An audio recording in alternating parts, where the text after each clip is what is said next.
दुनिया के इतिहास का एक काला अध्याय, बर्बरता और विभीषिका का एक ऐसा काला अध्याय जो कभी विस्मृत न करने वाला है। लगभग 1.5 से 2 करोड़ की आबादी का पलायन, 15 से 20 लाख लोगों का कत्लेआम, अपने घर से बेघर हो जाना, अपनी ही विरासत को विस्मरण करने के लिए मजबूर हो जाना, अपनी ही संपत्ति और सुरक्षा को दांव पे लगा करके दर दर की ठोकर खाने के लिए भटकना, बहन और बेटियों के साथ, माताओं के साथ जिस प्रकार की निर्ममता और बर्बरता की गई, यह 14 अगस्त 1947 की वह विभाजन की विभीषिका है जिसने पाकिस्तान जैसे दानों को जन्म दिया। लाखों लोगों के कत्लेआम से जो पाकिस्तान बना हो, वह आज भी हिंदुस्तान को डसने के लिए हर प्रकार के षड्यंत्रों में लिप्त है, हर प्रकार के षड्यंत्रों में लिप्त है। और सबसे बड़ी बात कि इतनी बड़ी त्रासदी के बाद हम इन चीजों को देखते होंगे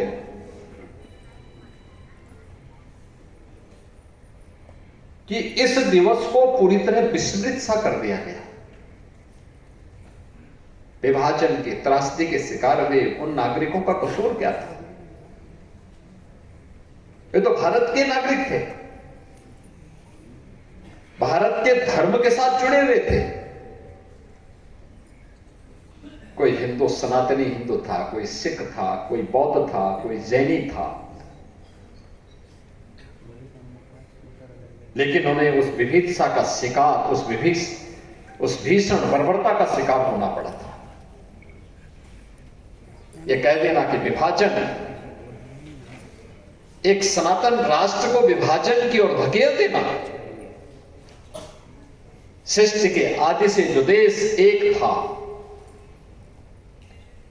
हिमालयम समारभ्य यावत इंदु सरोवरम तम देव निर्मितम देशतम हिंदुस्तानम प्रचक्षते, जिस भारत के बारे में हमारा पुराण, हमारा साहित्य इस बात का उल्लेख करता रहा हो, कैसे उसकी 2 भुजाएं काट दी गई, कैसे उसके मूल नागरिकों का कत्लेआम कर दिया गया, और इसको यह मान लिया गया कि एक प्रशासनिक निर्णय है जो शांतिपूर्ण तरीके से, जहां 2 करोड़ लोग अपने घर और अपनी संपत्ति से वंचित हो रहे हो, जहां 20 लाख लोगों का कत्लेआम किया जा रहा हो, कांग्रेस जैसे दलों को यह एक प्रशासनिक निर्णय दिखता था, जैसे 2 भाइयों की संपत्ति का विभाजन,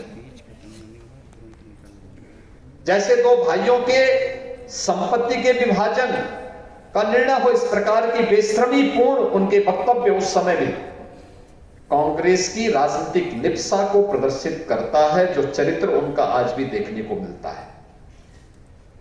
इन्होंने 1947 में देश के साथ धोखा दिया और इसको एक प्रशासनिक निर्णय मान करके, एक शांतिपूर्ण प्रशासनिक विभाजन का निर्णय बता करके देश की जनता की आंखों में धूल झोंकने का काम किया था। किस तरीके से रावलपिंडी से, मुल्तान से हिंदू और सिखों का, बौद्धों का पूरी तरह सफाया किया गया, किस तरीके से उन्हें बहन बेटियों की इज्जत के साथ खिलवाड़ किया गया। ट्रेन की ट्रेन भर के आती थी, उनके सिर कलम कर दिए जाते थे, बहन और बेटियों की इज्जत के साथ खिलवाड़ हो रहा था। लेकिन कांग्रेस के नेता देश के अंदर जश्न मनाने में लगे थे, संपत्ति बनाने में लगे थे। किसी को स्मरण नहीं हुआ। देश के अंदर हर उस बड़ी त्रासदी का स्मारक बना, स्मृति दिवस मनाया गया। जलियांवाला बाग की विभत्स घटना का स्मारक बना है। उस दिवस पर हम उन वीर बलिदानियों का स्मरण करते हैं। उत्तर प्रदेश, यहां लखनऊ में काकोरी में काकोरी ट्रेन एक्शन के क्रांतिकारियों के प्रति श्रद्धा का भाव व्यक्त करने के लिए वहां पर स्मारक बना हुआ है। हम उनका स्मरण करते हैं। गोरखपुर के चौरी चौरा में शहीद स्मृतिका बनी हुई है, वहां पर हम उन क्रांतिकारियों का स्मरण करते हैं। लेकिन विभाजन की त्रासदी हुई इन 20 लाख लोगों के लिए कोई संग्रहालय नहीं, कोई स्मृति स्थल नहीं, कोई स्मारक नहीं, उनके बारे में कोई बोलने वाला नहीं। बहनों और भाइयों, यह स्थिति क्यों पैदा हुई? यह प्रश्न हम सबके सामने बार बार आता है। यह प्रश्न हमारे सामने बार बार आता है। और याद करना कि जब तक देश के अंदर अलगाववाद, सांप्रदायिकता और तुष्टीकरण की नीति जब तक भारत के राजनीति का हिस्सा बना रहेगा, तब तक इस प्रकार की भीषण त्रासदी का सामना करने के लिए इस देश के मूल नागरिकों को हमेशा तैयार रहना पड़ेगा। 1947 में यह घटना घटित होती है।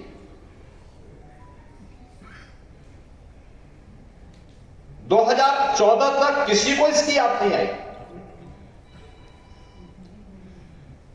प्रधानमंत्री मोदी जी ने 15 अगस्त 2021 को इस बात का स्मरण देशवासियों को कराया कि हम आजादी का महोत्सव तो मनाते हैं, लेकिन आजादी के एक दिन पहले क्या हुआ था, इसका भी थोड़ा हम स्मरण कर ले। स्मरण इसलिए कर ले क्योंकि यह अत्यंत महत्वपूर्ण है जानने के लिए। क्या स्मरण इसलिए महत्वपूर्ण है कि आजादी के एक दिन पहले कितना विभत्स घटना घटित हुई थी, और उससे पहले भी कैसे कांग्रेस के लोग इस तुष्टीकरण की राजनीति के सामने नतमस्तक थे, कैसे उनके सामने सिर झुका करके जिन्ना की अराजकतापूर्ण, वैमनस्यतापूर्ण और उस घुटन भरे माहौल को बर्दाश्त कर रहे थे। कांग्रेस के लोग अगर दृढ़ राजनीतिक इच्छा शक्ति का परिचय देते तो जिन्ना में इतना दुस्साहस नहीं था कि वो हिंदुओं का कत्लेआम नौखाली में करवाता। उसके मुस्लिम लीग के गुंडों में इतना दुस्साहस नहीं था कि वो लाहौर को, रावलपिंडी को, मुल्तान को या ट्रेन भर भर करके आ रहे उन हिंदुओं और सिखों का, बौद्धों का इस तरीके से निर्ममता के साथ कत्लेआम करते। लेकिन कांग्रेस ने तो जैसे तुष्टीकरण की घुट्टी पी रखी थी, जैसे उसने हिंदुओं के ऊपर एक ठीकरा फोड़ रखा था कि सांप्रदायिक है, और जो लोग मजहबी उन्माद में नंद तांडव कर रहे थे उन्हें वह सेकुलरिज्म का एक ठप्पा उनके ऊपर लगा रहा था, जैसे ये उनका जन्मसिद्ध अधिकार है।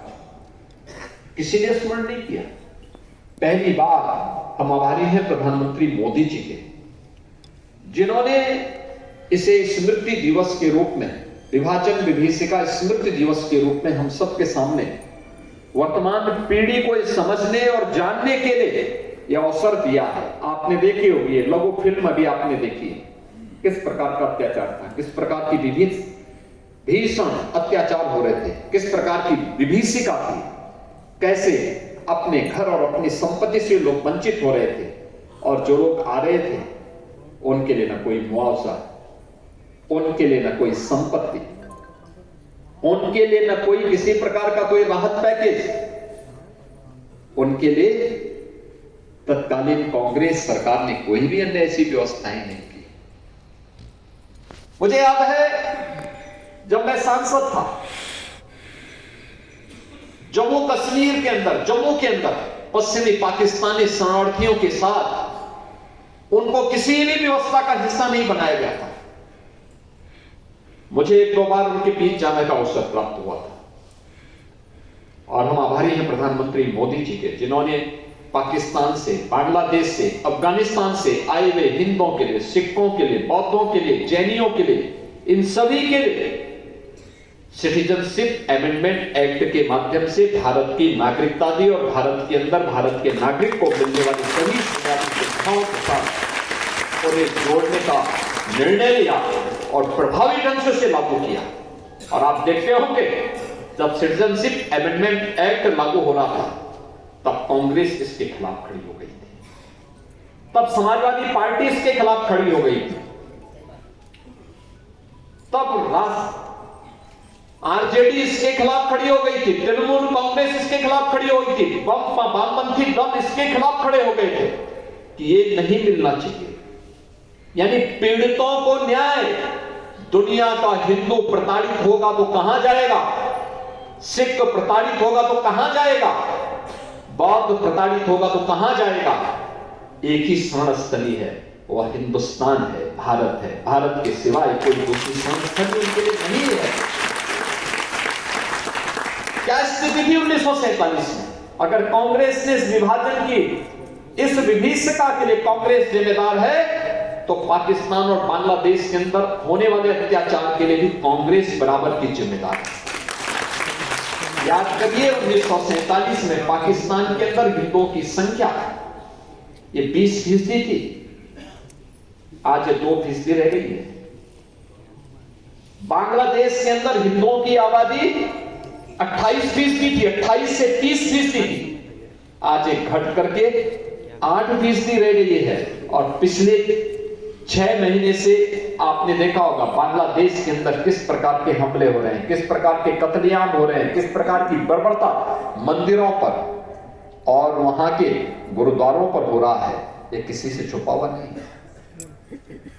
बहनों और भाइयों, एक तुष्टीकरण की राजनीति जब तक देश के अंदर चलेगी, जब तक वैमनस्यता इस देश के अंदर इसी प्रकार से चलता रहेगा और गुमराह करने की रणनीति इसी प्रकार से चलती रहेगी, इस समस्या का समाधान नहीं।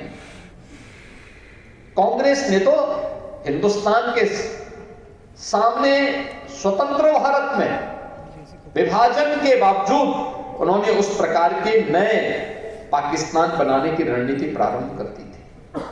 आपने देखा होगा जम्मू कश्मीर के अंदर धारा 370 लागू करना, यह कांग्रेस की उसी रणनीति का हिस्सा है। लेकिन हम आभारी हैं प्रधानमंत्री मोदी जी के, जिन्होंने डॉक्टर श्यामा प्रसाद मुखर्जी, देश के पहले ऐसे भारत माता के सपूत हैं जिन्होंने भारत की अखंडता के लिए अपना बलिदान दिया और कहा था एक देश में 2 प्रधान, 2 विधान और 2 निशान नहीं चलेंगे और नहीं चलेंगे। उन्होंने इसके लिए अपना बलिदान किया और डॉक्टर श्यामा प्रसाद मुखर्जी के सपने को साकार करने का काम प्रधानमंत्री मोदी जी ने किया। जम्मू कश्मीर में धारा 370 को सदैव के लिए समाप्त करके आज जम्मू कश्मीर को भारत गणराज्य का अभिन्न हिस्सा बना करके कश्मीर को विकास और लोकतंत्र की एक नई धारा के साथ जोड़ने का काम किया। आज भारत का कानून जम्मू कश्मीर के अंदर भी लागू होता है, आज वहां पे भी लागू होता है।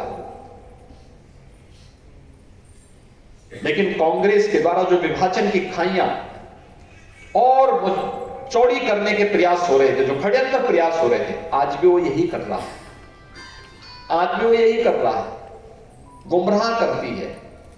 याद करिए ये वही कांग्रेस है जिसने स्वतंत्र भारत में बाबा साहब डॉक्टर भीमराव अंबेडकर के न चाहने के बावजूद धारा 370 कश्मीर में लगाई। ये वही कांग्रेस है जिसने 1975 में देश को आपातकाल के आपातकाल में इस देश पर थोपने का काम करके देश के संविधान का गला घोंटने का काम किया था। और ये वही कांग्रेस है जिसने 1984 में भारत के अंदर सिखों का कत्लेआम करवाया था। यानी ये वही कांग्रेस है जो लगातार एक तरफ देश के अंदर भाई भाई को लड़ाने का काम कर रही थी और दूसरी तरफ तुष्टीकरण की नीति पर चल करके देश को एक और विभाजन की ओर धकेल रही थी। और आज फिर वह मतदाता सूची के नाम पर देश की जनता को गुमराह करने का काम कर रही है। क्या कांग्रेस और उसके सहयोगी दल 14 अगस्त 1947 के इस विभत्स कृत्य के लिए उन परिवारों से, भारतवासियों से और दुनिया के हिंदुओं से माफी मांगेगी? क्या ये माफी मांगेगी? कश्मीर में अपने पाप के लिए माफी मांगेगी? 1975 में देश के संविधान का गला घोंटने का जो पाप किया था, लोकतंत्र का गला घोंटने का जो काम किया था, क्या इसके लिए माफी मांगेगी? और 1984 के कत्लेआम के लिए भी क्या देशवासियों से फिर से माफी मांगेगी? बहनों और भाइयों, हमें यह प्रश्न हर कांग्रेसी से पूछना चाहिए, उस हर व्यक्ति से पूछना चाहिए जो सेकुलरिज्म के नाम पर देश के अंदर तुष्टीकरण की पोषक नीतियों को लागू करके भारत को पुनः विभाजन के गर्त की ओर भेजना चाहते हैं। उन सब से प्रश्न किए जाने की आवश्यकता है। सच पर बहुत देर तक धूल नहीं झोंकी जा सकती। सत्य हमेशा सत्य होता है और हमें उस सत्य को स्वीकार करना होगा। हमें उस सत्य की ओर बढ़ना ही होगा। और सत्य यह है कि भारत की मजबूती के लिए आज हम सबको प्राणपण से जुट करके कार्य करना होगा। जातिवाद की राजनीति, क्षेत्र और भाषा के नाम पर विभाजन, समाज में किसी भी प्रकार के वाद को बढ़ावा देकर के भारत की राष्ट्रीयता को, भारत के राष्ट्रवाद को अगर कोई कमजोर करता है तो भारत का हितैषी कतई नहीं हो सकता है, कतई नहीं हो सकता है। यह हम सबको याद रखना होगा। आज के इस अवसर पर मैं उन सभी परिवारों के प्रति जिन्होंने अपनों को खोया था 1947 में, उन सब के प्रति अपनी संवेदना व्यक्त करता हूं। उन सभी नागरिकों के प्रति जिनके लिए इस देश के अंदर 1947 के बाद तत्काल जिनके लिए कहीं ना कोई स्मारक बनना चाहिए था, संग्रहालय बनना चाहिए था, उनके लिए, उनके प्रति मैं इस अवसर पर विनम्र श्रद्धांजलि अर्पित करूंगा। और 14 अगस्त को जो आधिकारिक स्मरण दिवस के रूप में हम विभाजन विभीषिका स्मृति दिवस के रूप में मना रहे हैं, इसके प्रति विभाजन संग्रहालय और डिजिटल आर्काइव के लिए प्रधानमंत्री जी की घोषणा के लिए उन्हें मैं हृदय से उनका आभार व्यक्त करता हूं। शरणार्थी परिवारों के लिए जो योजनाएं और जीवित बचे लोगों के लिए गवाही का दस्तावेजीकरण, इन सब के माध्यम से होगा ही। साथ साथ पीड़ित परिवारों के लिए नागरिक संशोधन अधिनियम के माध्यम से जो व्यवस्था लागू की है उत्तर प्रदेश के अंदर, ऐसे परिवारों के लिए हम लोगों ने एक बड़ी कार्य योजना आगे बढ़ाई है। उत्तर प्रदेश के अंदर ऐसे लोग जो नागरिकता से वंचित थे, उन्हें अब तक इस कार्रवाई को पूरा करते हुए जमीन आवंटन की बड़ी कार्रवाई को उत्तर प्रदेश सरकार आगे बढ़ाने का कार्य कर रही है, जिसमें बिजनौर, पीलीभीत, लखीमपुर खीरी, रामपुर, इन सभी जनपदों के हमारे सर्वे के काम पूरे हो गए हैं और बहुत शीघ्र इस बड़े कार्यक्रम को हम आगे बढ़ाने जा रहे हैं। आज के अवसर पर मैं एक बार फिर से 1947 में विभाजन विभीषिका की त्रासदी के शिकार हुए उन सभी नागरिकों के प्रति जिन्होंने कांग्रेस की तुष्टीकरण की नीति का शिकार हुए थे, उनके प्रति विनम्र श्रद्धांजलि अर्पित करता हूं, उनके परिवारजनों के प्रति अपनी संवेदना व्यक्त करता हूं और आप सभी को कल देश की आजादी का 78 वर्ष पूरे होने जा रहे हैं। देश के महान क्रांतिकारियों के स्मरण करने का, स्वतंत्रता संग्राम सेनानियों के स्मरण करने का एक दिवस हम सब के पास है। आगे के संकल्पों को आगे बढ़ाने, एक विकसित भारत की परिकल्पना को साकार करने का एक दिवस हम सब के सामने है। इस दिवस के अवसर पर आप सबके प्रति मैं हृदय से आपको बधाई और मंगल में शुभकामनाएं आप सबके प्रति व्यक्त करते हुए आपको जन्माष्टमी की भी मंगल में शुभकामनाएं देता हूं। धन्यवाद। जय हिंद। बहुत बहुत धन्यवाद उत्तर प्रदेश के यशस्वी माननीय मुख्यमंत्री जी का। अब मैं आभार व्यक्त करने के लिए आमंत्रित करता हूं जिलाध्यक्ष हमारे प्रिय विजय मौर्य जी को कि आए धन्यवाद और आभार व्यक्त करते हुए इस आगे मौजूद के सबको आमंत्रित करें। विजय मौर्य। अच्छा। लखनऊ जिला और महानगर की भारत विभाजन दिवसिका की संयुक्त संगोष्ठी में आज के आदरणीय ब्रजेश पाठक जी का मैं आभार व्यक्त करता हूं। पूर्व उप मुख्यमंत्री और राज्यसभा सांसद आदरणीय दिनेश शर्मा जी का, राज्यसभा सांसद आदरणीय ब्रजलाल जी का मैं आभार व्यक्त करता हूं। माननीय मंत्री असीम अरुण जी का मैं आभार व्यक्त करता हूं। नगर के अध्यक्ष जो बहुत ही सफल संचालन कर रहे थे, मैं सामने बैठे सभी गणमान्य जनों का, भारतीय जनता पार्टी के कार्यकर्ता पदाधिकारियों का, माताओं बहनों का मैं सभी का आभार व्यक्त करते हुए आज के इस कार्यक्रम के समापन की घोषणा करता हूं। और अभी हम लोग मौन जुलूस के रूप में आगे बढ़ेंगे, सब लोग शांतिपूर्वक चलेंगे। आप सब आए, बहुत बहुत धन्यवाद।